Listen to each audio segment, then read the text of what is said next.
Format, screenplay. Genre, drama. Logline. A wealthy eccentric veteran with post-traumatic stress disorder is driven to homelessness and the persona of Don Quixote in order to cope with his trauma. The family psychiatrist, while trying to prove his insanity, is met by a reporter, who takes up his cause, and becomes DonQ's Dulcinea. Function that scene serves. This scene is the climax of Act 2. Subtext. If DonQ were a time traveler, he would represent the social conscience of a generation from a distant past. This past, like a wise grandfather, shares the stories, trials, successes and failures of that time with the understanding that virtue is accessible in any generation, moral energy. Just as the outgoing wave in the ocean's shoreline resists the incoming wave, so too does one generation resist another. However, the main character Don Quavo believes that his generation's voice is not strong enough, so he must dig from the same quarry from where Don Quixote was dug. A religious parallel can also be made with the story of Joseph, the dreamer who was rejected by his brothers because of their jealousy toward him. POV DonQ. He sees the great enchanter as a real entity, and out of his virtue he makes opposition to what is, to him, an unsecured beast.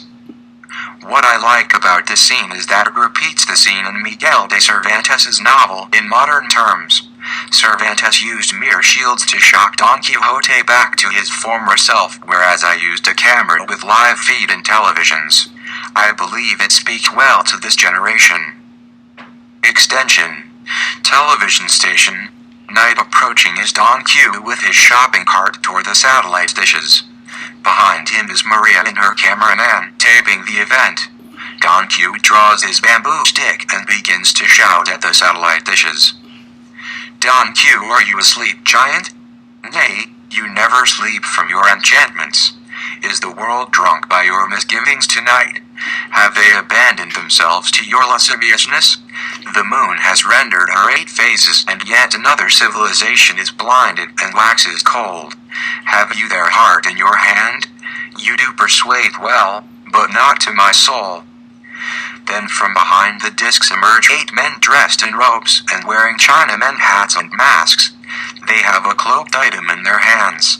The center man reveals his item, which is a TV screen that has a live feed taping DonQ. DonQ sees himself and is frightened. The center man, you have offended us, DonQ. We are the Knights of Mirrors. We are the Enchanter's eyes. We command you to see yourself through our eyes. The other 7 men reveal their items. They also have televisions with live feeds of the event. DonQ cannot bear to see his image. He enters heightened elation and then collapses. Maria screams and runs toward DonQ. Maria kneels down and embraces DonQ's limp body. Maria, screaming, what have you done?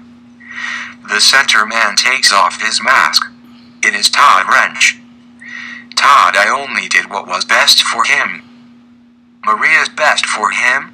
You scared the shit out of him. Todd, checking his pulse, he's not dead, just sleeping. This is a normal clinical procedure. Maria, well, we have all of this on tape. We will see what the public has to say about this once they see the footage. Todd, scowling, bring it on, bitch. Hey Anthony.